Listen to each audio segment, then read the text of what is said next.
Queen Arava, a powerful, calm, and dangerous leader of a warrior race. A human man, Ethan Hale, has been captured after wandering into forbidden alien territory during a crash ship investigation.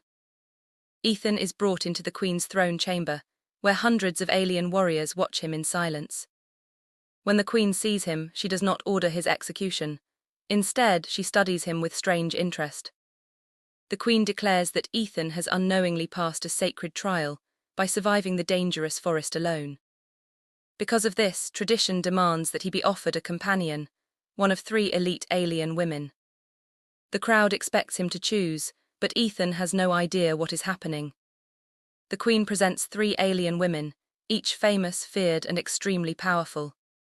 First woman, a cold, tall warrior with silver skin and burning eyes. Second woman, a healer whose touch can destroy or save. Third woman, a tracker who can smell emotions and does not speak. The Queen tells him, choose one, she will belong to you. Ethan realizes the 3 women do not want to be chosen. They stand still like statues, hiding fear behind their eyes. Ethan senses something wrong, something hidden, something dangerous. Welcome to my channel Sci-Fi Love Story. Thanks for watching. Please like and subscribe. The twin suns of the alien world hung low in a sky filled with violet haze as Ethan Hale moved through the broken forest with slow, careful steps. His crashed shuttle still burned behind him, sending thin trails of smoke into the strange bright air. He had no weapons, no gear, and no idea where he had landed. But he kept walking, because stopping meant dying, and dying was something he was not ready for. He brushed aside glowing vines, listened to distant animal calls, and tried to stay calm even though every part of him whispered that he was being watched. He felt eyes on him from the first moment he woke, and the wreck leaves crackled under his boots as he crossed a patch of soft blue grass that glowed under his feet. And then he felt it, a tremor in the ground, a heavy thud, and then another. Something large was approaching. He did not run, because he knew running would attract predators on most alien worlds, so he stood still, breathing slow, waiting as the sounds grew louder. The trees parted, and a group of tall armored figures stepped out, each one nearly twice his height, their skin a hard metallic shade, their eyes shining like small suns. The leader raised a hand, and the forest fell silent. The warriors surrounded him with smooth, perfect movements. He expected to be attacked, but instead they examined him like a rare creature. The leader finally spoke, her voice deep and steady. Human, you walked through our sacred forest and survived. This alone shocked him more than their size, because it meant these beings understood who he was. Before he could answer, they placed a glowing collar over his neck, and the world dissolved into white light. When the light faded, Ethan found himself inside a huge chamber, filled with hundreds of alien warriors, all standing in perfect rows. The walls glowed with shifting patterns.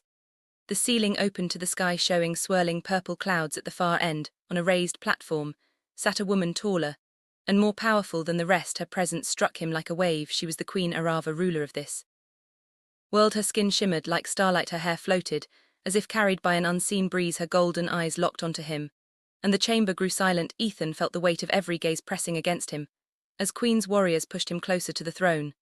The Queen studied him with deep, unbroken focus. Then she stood, and the entire hall bowed their heads, except Ethan, who simply froze, unsure what to do. She walked down the steps toward him, each step echoing like thunder, though she made no sound. When she reached him, she lifted his chin with one hand, her touch warm and strangely calm. You crossed the forest of trials, she said. None of your kind have done that, and so you have earned a right, a privilege, a gift. Ethan swallowed, struggling to understand. She lifted her arm, and 3 alien women stepped forward, each one striking in her own terrifying way. The first was tall, silver-skinned, with eyes burning like red coals, her expression colder than the air around her. The second was gentle looking, with soft glowing. But Ethan sensed she carried a power more dangerous than any weapon. The third moved with silent grace, her green eyes reflecting every emotion in the room, though she showed none of her own. These are our finest, she said, each unmatched, each feared, each powerful. Choose one, and she will be yours. The hall erupted with whispers. Ethan stared, unable to speak. Choose one. He had no idea what that meant. He hated how all 3 women stood without emotion, like they had been taught to hide every thought they held inside. He could see a flicker of fear in their eyes, maybe even pain. This was not a gift, this was something else, something dark, something wrong. Ethan felt a tightness in his chest, and he knew he could not choose any of them. He looked around the chamber, hoping for some answer, but all he found were staring eyes, waiting, expecting him to obey. The Queen stepped closer, her voice calm. Choose, human, choose, or be judged unworthy. Ethan took a slow breath, then did the one thing no one in the hall expected. He lifted his hand and pointed straight at the Queen herself.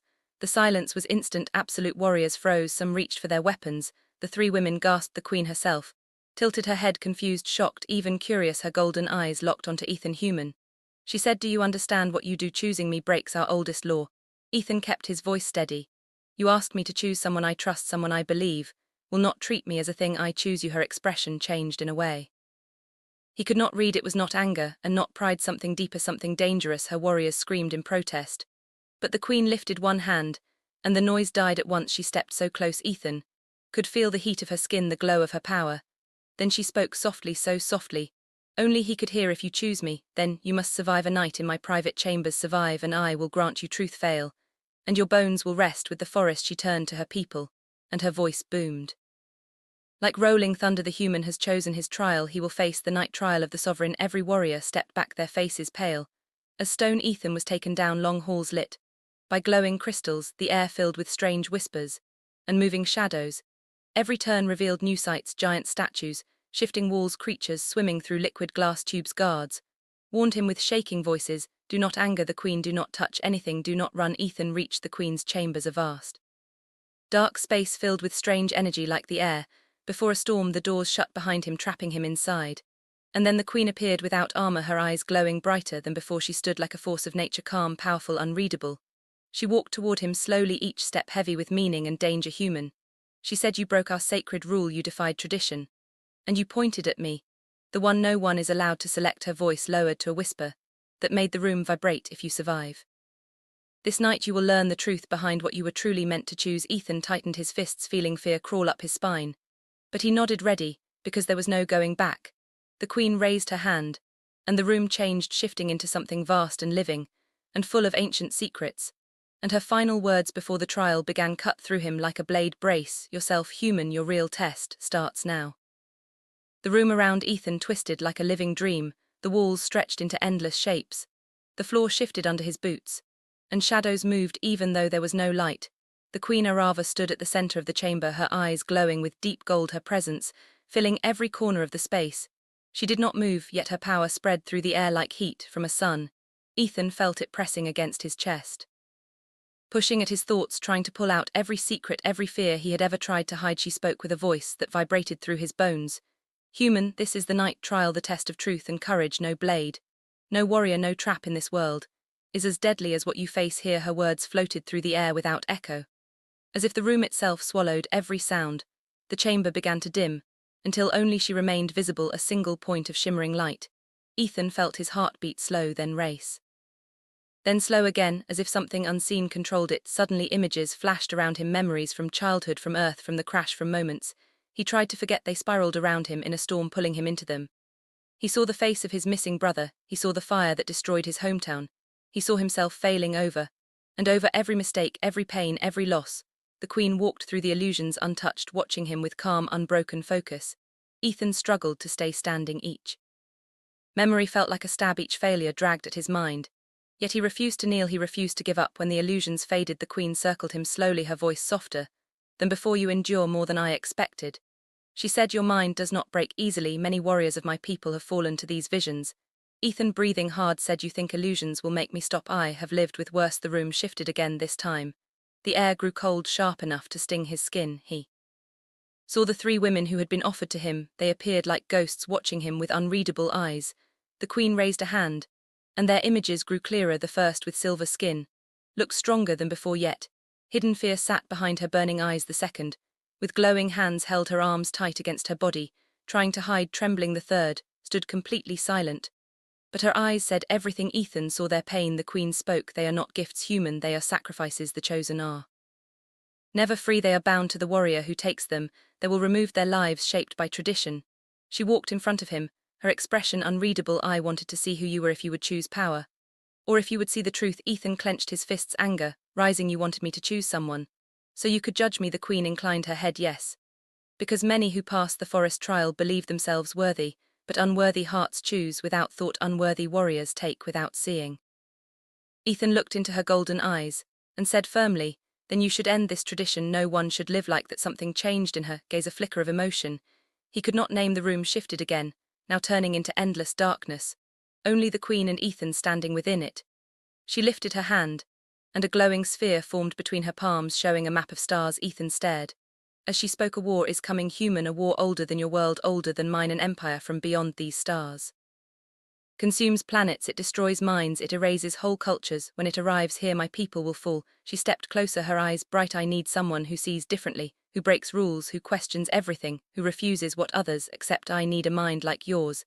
Ethan felt a rush of shock. She had tested him not to judge him, but to understand him, to see if he was the kind of person she could rely on. The illusions vanished, and the true chamber returned, glowing softly with calm. Like the night was not over yet, the Queen stood only a few steps away, watching him with a quiet expression, not anger, not pride, something more human. You survived the first part of the night trial, she said. Now you must face the second, the trial of choice. Ethan's heart tightened, but he nodded ready. The Queen raised both hands, and the chamber filled with glowing paths, twisting through the air, each path shining like a river of light. Choose one, she said, and walk it. Each path shows a possible future. Ethan stared at the paths. One showed him leaving the planet, returning to Earth. Another showed him staying here, living among the Queen's people. Another showed him taking one of the three women and living a life of honor and duty.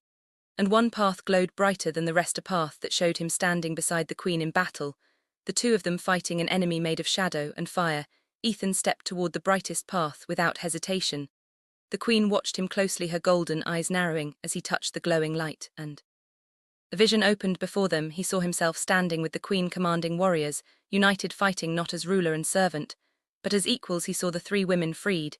He saw the people cheering not in fear, but in respect. When the vision faded, he turned to the Queen. I choose this path, he said. I choose to stand with you. Her breath caught only for a moment, barely visible, but he saw it. She stepped forward, stopping so close he felt her warmth, her voice lowered to a whisper. You choose the hardest path, human, the most dangerous, the most demanding. Why? Ethan answered without fear. Because you said your people will fall if they fight alone, and I won't let that happen. The Queen stared into his eyes, and for the first time since he saw her, she smiled, a small, rare, fragile smile. Then the chamber shook. The trial was ending. The illusions collapsed. The walls returned to stone. The glow faded. The Queen touched his shoulder, and the golden mark of her power spread across his skin, glowing with fierce light. She turned to the doors, and they opened with a roar. Warriors filled the hall, staring in disbelief. The Queen raised her voice, so the entire throne hall shook. The human survived the night trial. He is not a prize, not a servant, not a chosen. He is my equal. A wave of shock swept through the hall. Warriors dropped to one knee. The three women bowed deeply, their eyes now bright with freedom. The Queen guided Ethan forward toward the throne, rising together as two figures bound by choice and courage. Outside, the sky burned. Glow of gathering warships, the enemy drawing closer every second.